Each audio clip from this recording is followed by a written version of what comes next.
Where the ultimate innovator, Jimmy Donaldson, a.k.a. Jimmy Donaldson? That's his last name, Donaldson? Man. MrBeast! Thank you for having me, everybody. It's an honor to be here. Terry, thank you for the nice introduction, man. I appreciate it. Thank you, too. So the special thing about this talk is it isn't just Terry. It's not just me, but we also have another special guest for you guys. Yeah. We brought arguably the biggest streamer to ever exist, iShowSpeed. Send him on out. To ever exist. Welcome to my family.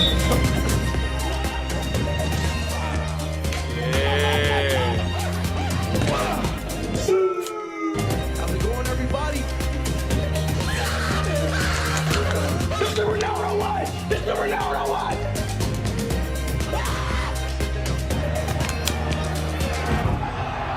Everything is real, man. We finally in Brazil. Oh, in the belly of the order, bro. Yeah. Oh my God.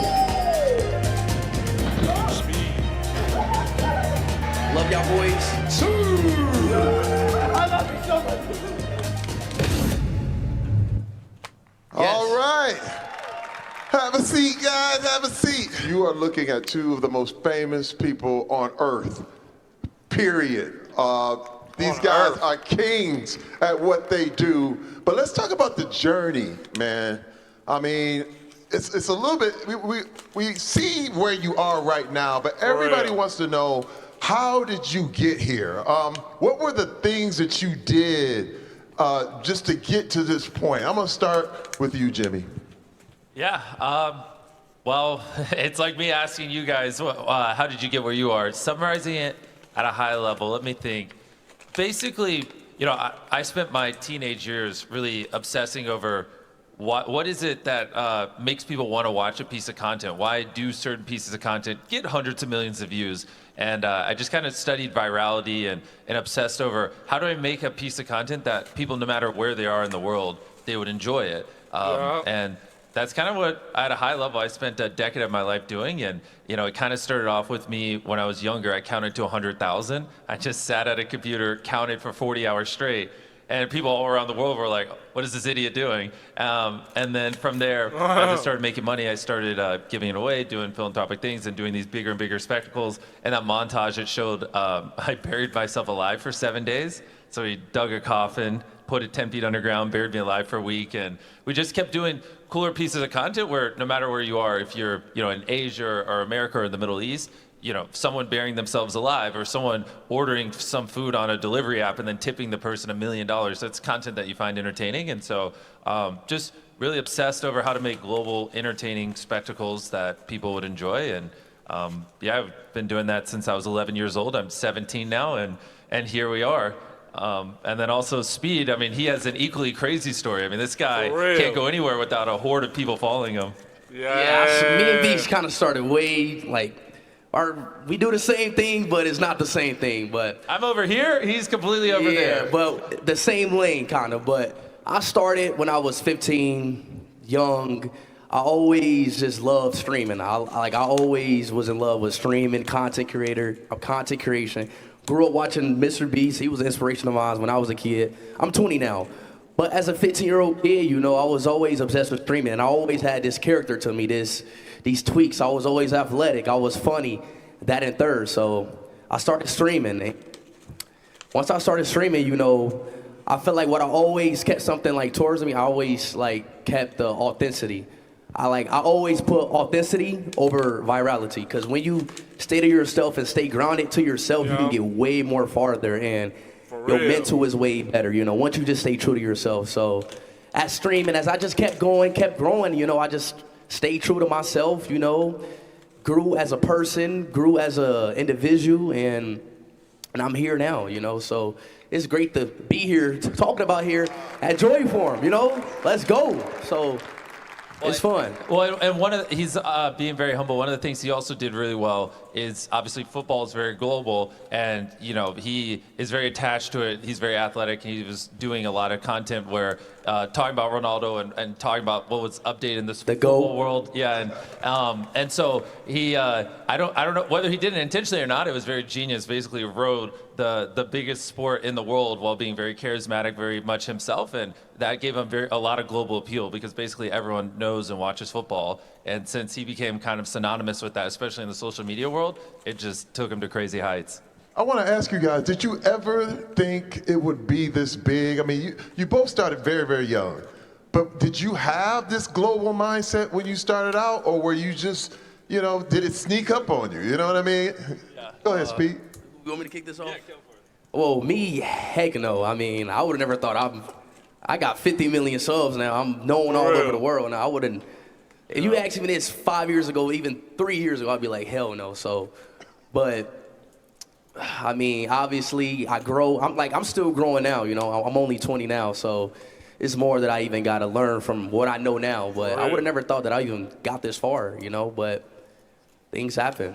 How about you, Jimmy? Yeah, well, that's what's fun is I was in a similar boat as him. I started blowing up in my late teenage years, and so it's funny seeing him because he's still 20. I remember back when I was 20 years old, and so I just have more years on the table than he does. But yeah, when I started when I was 11, I was just like, I want to be able to provide for my mom. Like that would make me elated. Now I have like 500 employees and we're scaling rapidly, and it's definitely crazier than I ever could have imagined. And but the crazy thing is, it's just social media platforms are just growing year over year, and as they get bigger, so do our audiences because we're the largest creators, and so it's pretty wild. Like, if you think about it, 20 years ago.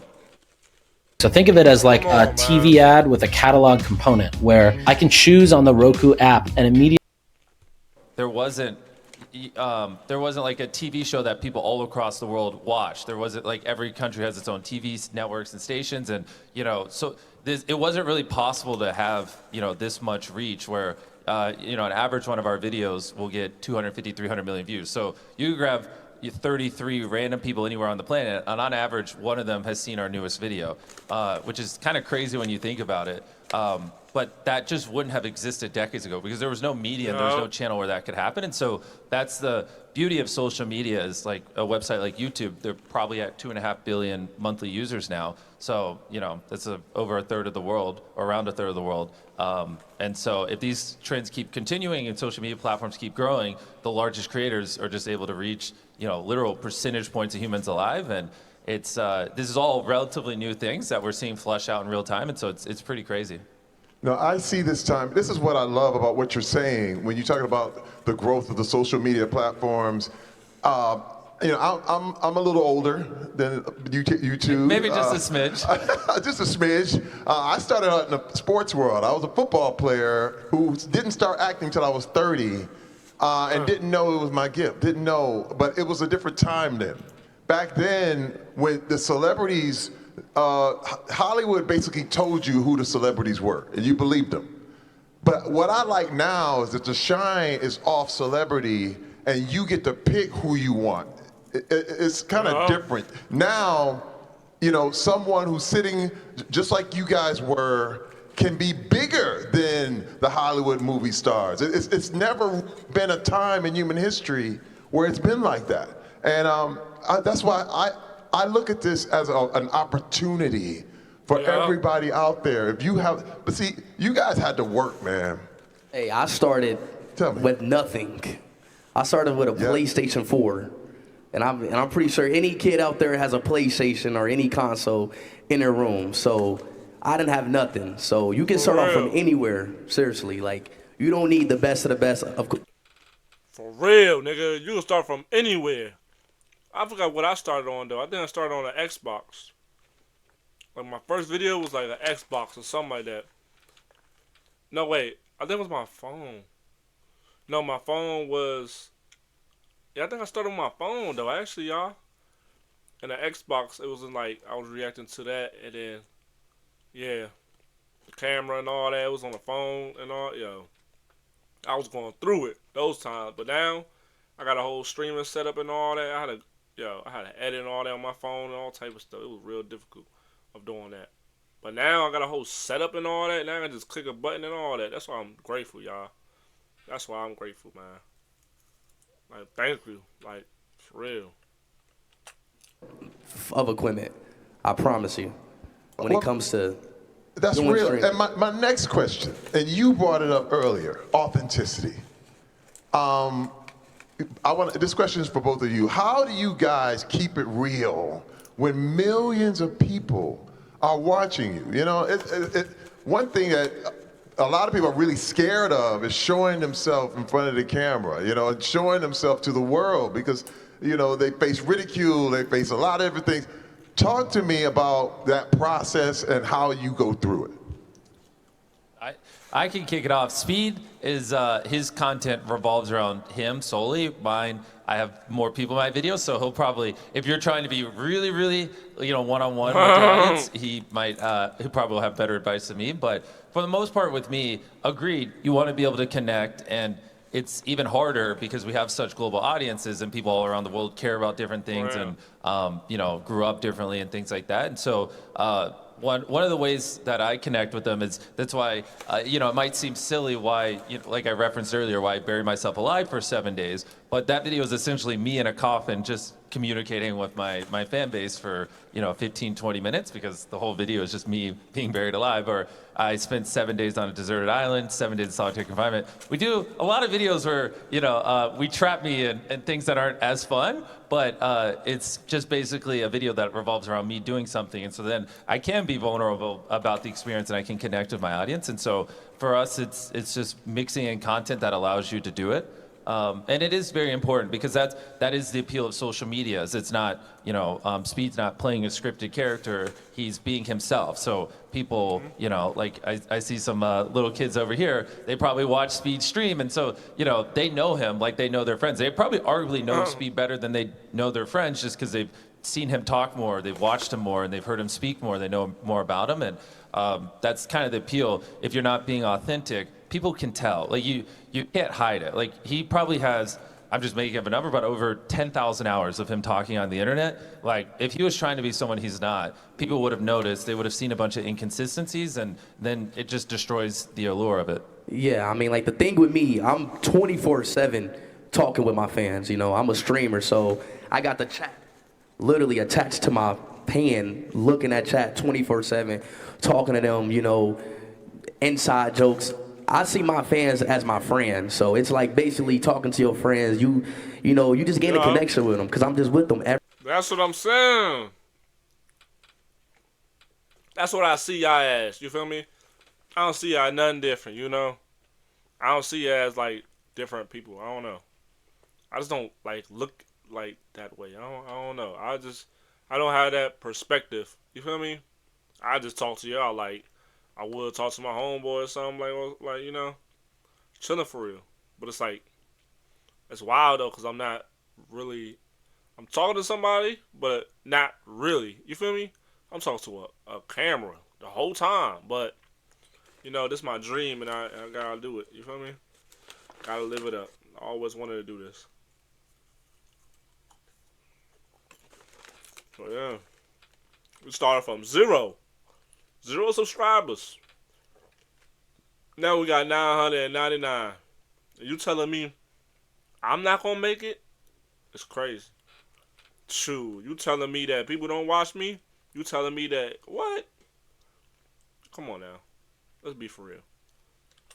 Every day, 24/7, talking to them, and things happen during the stream, and you grow. It's like you growing with your friends, you know. So that's why with me it's super different, because I'm just always talking to them. I'm always on the camera, hours. Like I was live for 35 days just recently, 800 hours straight. Just like that. It's not only diapers either. We actually receive bed pads, baby wipes, and these aren't just. So yeah, he did a live stream where he went to every state in America, didn't stop streaming for 35 days. He streamed when he was sleeping, everything for 35 days straight. So with that, you just gain just a good bond. You just gain a good connection with them, you know? No, I can see that. I can see that.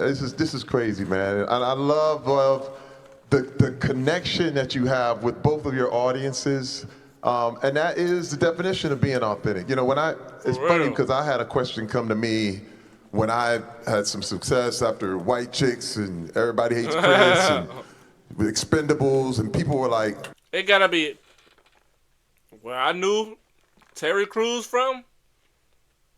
It was Everybody Hate Chris. Everybody know Terry Crews from Everybody Hate Chris. No cap. Everybody know them.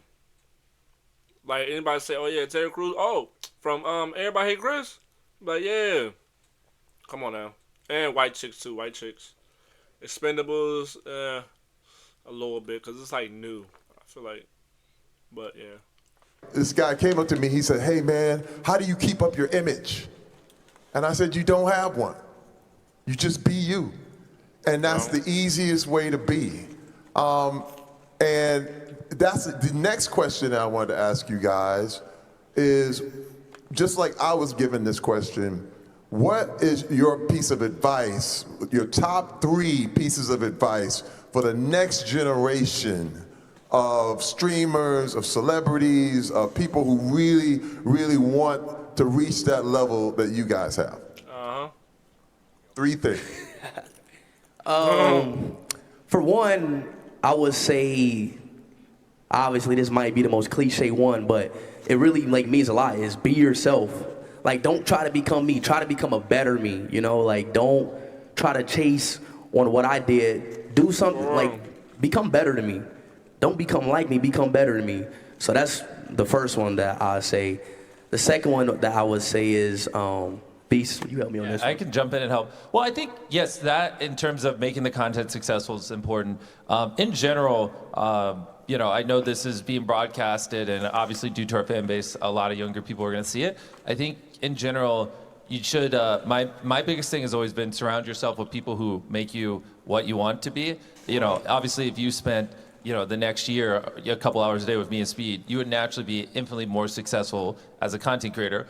You don't have that ability, but who are the people, you know, the people who go to your school or in your friend group that you can surround yourself with that will push you to be the version of you that, you know, would actually be successful in that? So really, you know, if your closest friends, you know, don't care at all about social media or being successful in that regard, then the probability of you succeeding is infinitely lower. So I would start with, who are you around? What kind of stuff are you consuming? And then when you do get into creating content, find something that you deeply enjoy, because yeah, it's, if you look at the data, the #1 most coveted job in developed societies is people want to be a YouTuber.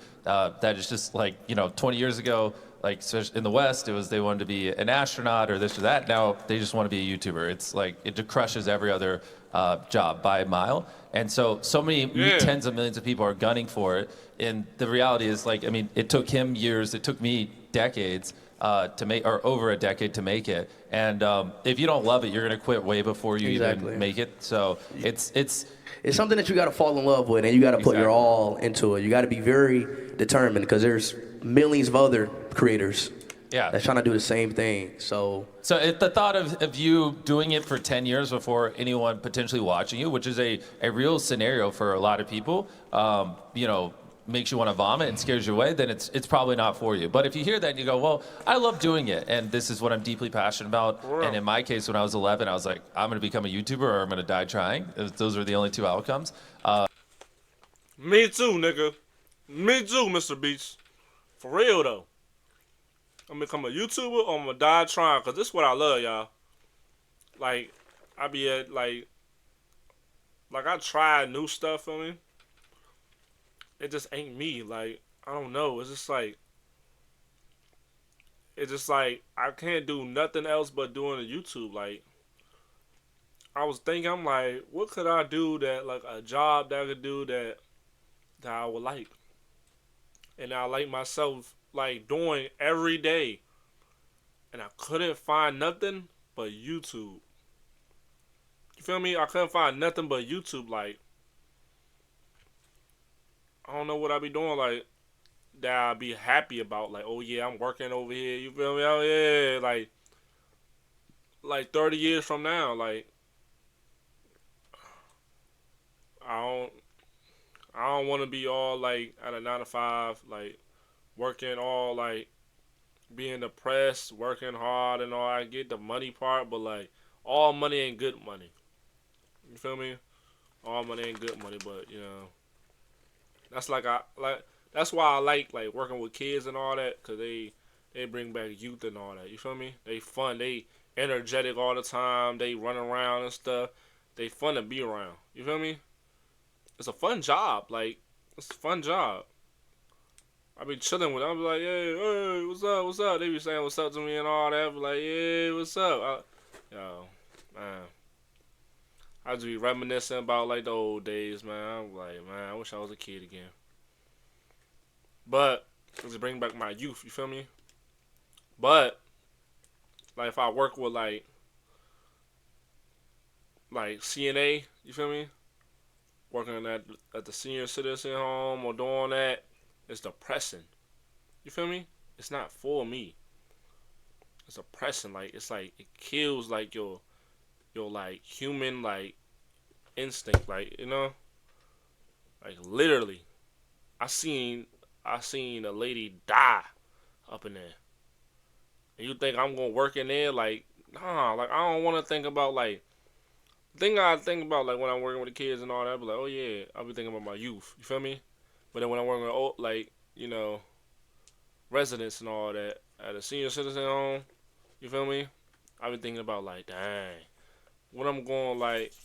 I've been thinking like when I get older and all that, like who going? Am I gonna be in a senior citizen home? Like I be thinking about like death. You feel me? That's all I be thinking about in there.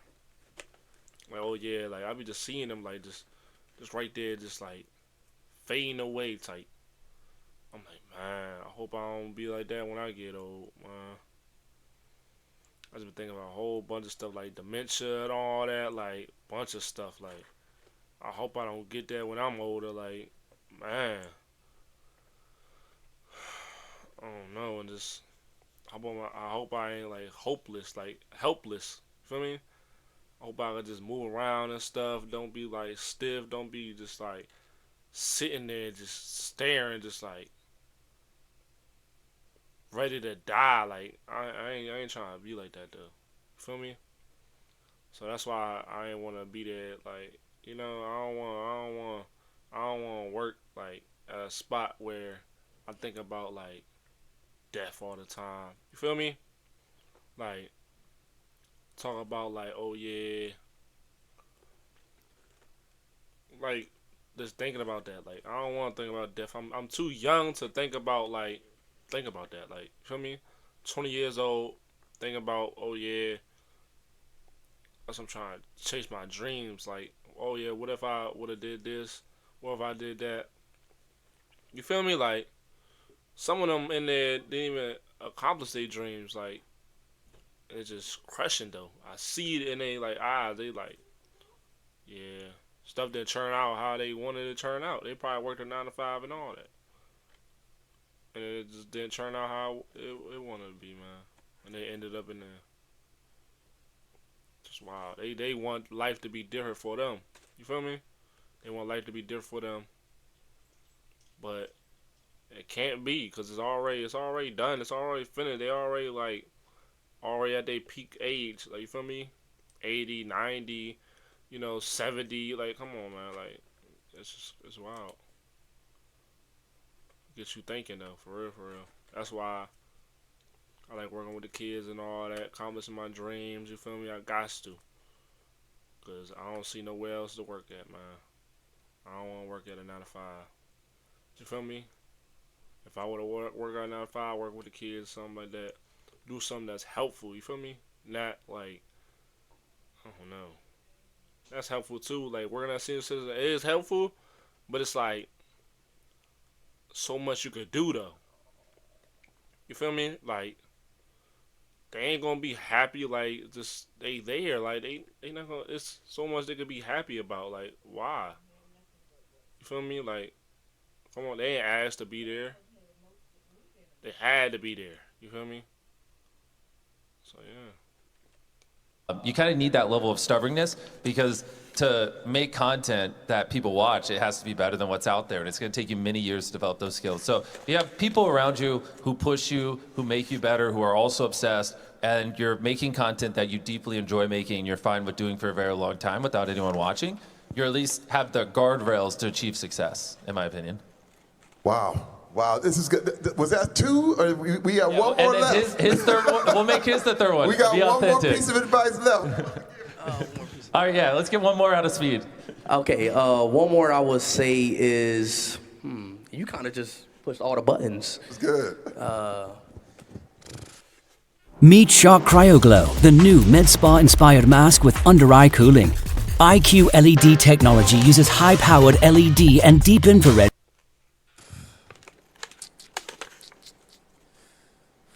Terry, putting him on the spot. I got another Yeah, question. put me on the spot because he kind of like really like generalized it, like to a point. But another one that I could say is when it gets hard, it's going to get hard.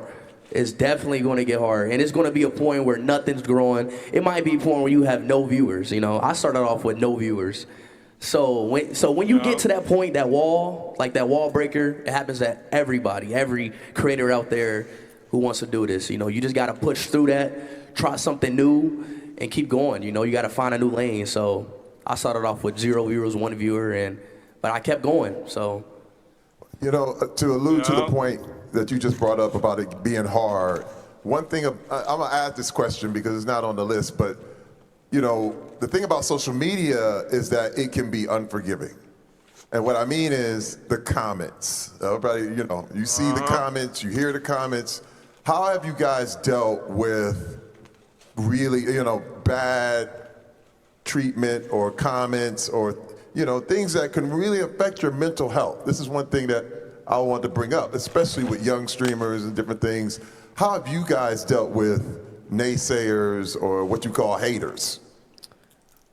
I mean, it got to me to a point early in my career. I wasn't used to it, but at the end of the day, you're on the internet, and people are going to say whatever they want about you. People are going to say whatever. They can say whatever about you because you put yourself on the internet. You put yourself in them shoes. But as growing on the internet and streaming for like the past 5 years, I gotten better at it. But I just tuned to like realize that people are gonna whatever. You can do the best thing in the world, and somebody will still nitpick or say anything bad about that. So what I just started to realize is just, you just got to keep going. You can't listen to it. It don't.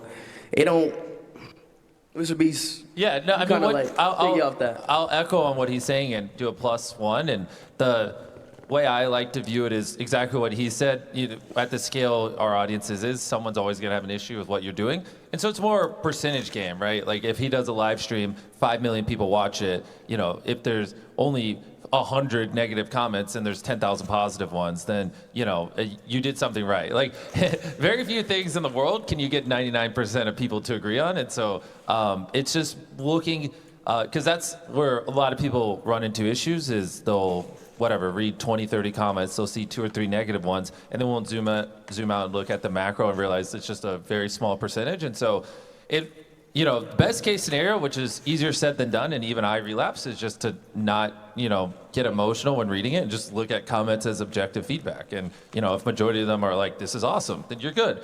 If, 10, 20% roughly are saying something like, oh, I didn't like this, or I didn't think this was creative enough, ideally you can just turn off your emotion and just internalize it and be like, okay, why do the fans feel that way, and then apply it. Easier said than done, but that mental toughness I think helps a lot, and just making sure you're in the right frame of mind when you're scrolling it, and make it a little more objective and less emotional, if that makes sense. That is perfect, and I want to add something to that. Both of those answers were perfect. I'll never forget the first time I started really getting into my comments. And I saw one, it's like, hey, Terry, you stink. I was like, I'm Mr. Old Spice. I was saying, and then he did an Old Spice commercial. But then... Wait, actually, on that, can you still do the peck thing from the Old Spice commercial? That's how I opened the show. I gotta learn that one. Wait, how many You of gotta teach me that. I know, I will. How many of Put you- your hands together and just squeeze them together like this. Look at that. It's moving. They're moving. Just squeeze your hands together. There. This is the riveting stuff they came here for. The tutorial. But no, I'm gonna pep tell you what tutorial. happened. When I responded to this guy who said you stink, and what was happening is I was getting all into him, and it's what you said. It's like you can't put the attention on the negativity. And I got another comment that said, hey, Terry, you know, we love you, and you never answer us back, but you always answer when people say bad stuff to you. For And that real. really affects. For real. People do that, though. Like, why you gonna talk about the negative when people over here talking about the positive? You feel me? I get it, though, but, like, actually, I don't. Like, text the people that's talking positive about you. Well, it'll probably be a lot, and then probably be a little bit of haters. You feel me? It's real talk, though. Real talk. Affected me. And I love that. realized that. Yeah. I was like, I'm always, I said, now I have to respond to people who like me and really do what I Yes. do for them.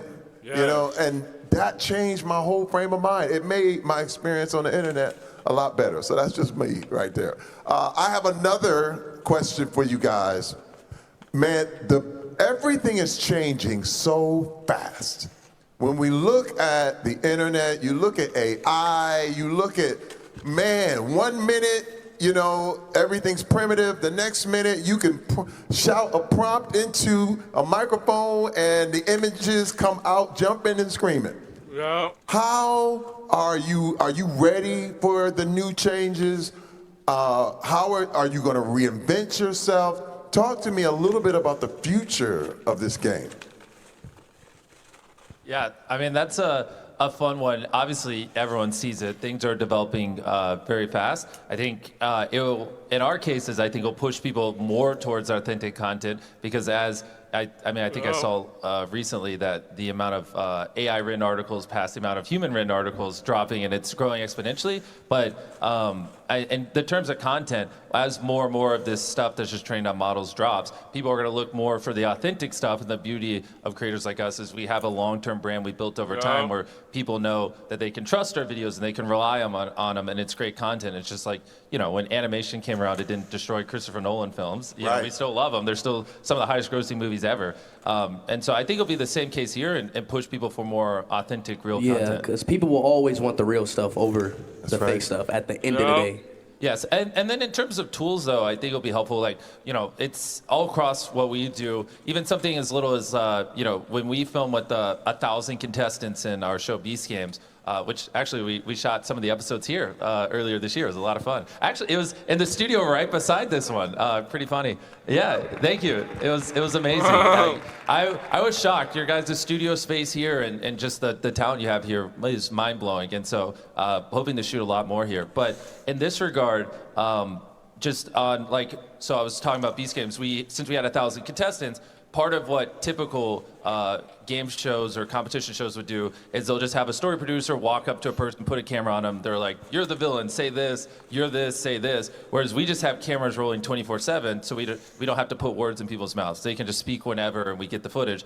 Downstream effect of that is we leave with more footage than you could ever imagine. Like our season 1 of Beast Games broke the record for most footage ever filmed in a single production because we had the most cameras ever in a single production, blah, blah. And so, I mean, we're walking away with 100,000 hours of footage. I mean, I could have an army of editors and they can never watch it all. And so that's where it's nice because, you know, AI can just transcribe what everyone said and then we can search a database. And so if we want footage of someone, you know, being emotional or being excited, we can just search those terms. And so the beauty is it helps the workflow be more efficient. It'll help great editors, in my opinion, be able to accomplish more and achieve more in less time. And so there's a lot of things like that where you never really would have, like when you think of AI, you wouldn't have thought, oh, it will transcribe all this audio and then allow your editors to search clips so they don't have to watch 100,000 hours of footage, they only have to watch 1,000 hours. And there's a lot of benefits like that where it's made my people more productive. And I'm like mind blown because I never would have thought like half the tools we're using would have been a thing. Have you ever used any of the AI stuff in your stuff? I mean, have I used ChatGPT? Of course. Yeah, I mean, who hasn't? I'm talking about with the speed though. You know what I mean? There's maybe been one time I was in the country and I was searched up ChatGPT, what is it to do in this country? Maybe once or twice. But yeah, I did use it once before. I mean, I don't use it. My content is so like live and raw. There's kind of there's no room for me to use that because everything is live for me. Like what I'm going to use AI for The only instance when I'm live. That's true. You know, he does videos and your videos are long for like thousands of hours of footage. Mine's is just live. I don't have to edit. I don't have to do none of that. Go ahead. Well, the only thing I could think of is maybe a live translation, so you could talk to people. That'd be cool. Yeah. Exactly. Well, see, I saw the business changing, and that's one reason why I moved from acting into hosting. Because I knew as a host, when I started hosting America's Got Talent, you can't replace that with anything else. You know what I mean? It's live. It's that energy. And, exactly. You know what I mean? New people coming through. It's that, it's like sports. You know what I mean? When you see sports, how do you see sports being a part of, because I know with you, the way you've really, brought football to America like it's never been before. And you, MrBeast, I mean, do you guys see yourself involved in any of these new sports that are coming up? This game, you're not ready for it. Yeah, I mean, pickleball is paddleball is one of those big. Oh, you mean like new sports? Yeah, like new sports. Now you can make one, which is good. Dana White described how he made the UFC. Literally created the UFC from scratch a little bit earlier today. You see yourself doing stuff like that? Maybe in the future I might come up with boxing football. So you can race something like that. Yeah. Race boxing. At the end of each race, you box. Race boxing. Hit you in the face and then you run, and then they chase you, right? Yeah. We should break to Saudi Arabia. Guys, this is awesome, man. Everybody, please put your hands together one more time for Jimmy Donaldson, and AKA MrBeast and iShowSpeed. Listen, I'm gonna stand up here because our time is almost up. Now, we've learned one truth, that the world does not wait for permission anymore. The new age of entertainment is powered by purpose, community, and access. And that's what Saudi Arabia is building. A platform where the next generation of creators, athletes, and dreamers can go global from right here. So, to every dreamer in Riyadh and beyond, pick up your camera, your mic, because your stage is open. And I'm gonna hand it to Jimmy Donaldson. Take him out, AKA MrBeast. Oh, wow. Hard to follow that one up, but I agree, and I want to echo, because I mean, obviously I look at a lot of data on social media. Tons of people are starting to really crush it over here in Saudi Arabia and the Middle East, and I want to just keep encouraging it. Tell your stories, make accounts. I mean, when I started, I was a nobody in a small town, and everyone would make fun of me for wanting to be a YouTuber, and here we are. And I'm sure if you saw Speed 6 years ago, you'd be like, this guy's never going to be the superstar he is. And so we all start somewhere, and I want to encourage you guys to get out there and really tell your stories and let the world know what you have to say. For real. And Speed, you want to wrap us up? Wrap this up with a backflip. Y'all know me, man. Oh! Yeah. All right, I can't do that, but heck yeah, thank you guys for having us. This was amazing. Thank y'all, Saudi Arabia. Thank you. Excellent. Yeah. What's up, Neil? He did a whole backflip on us. See you all.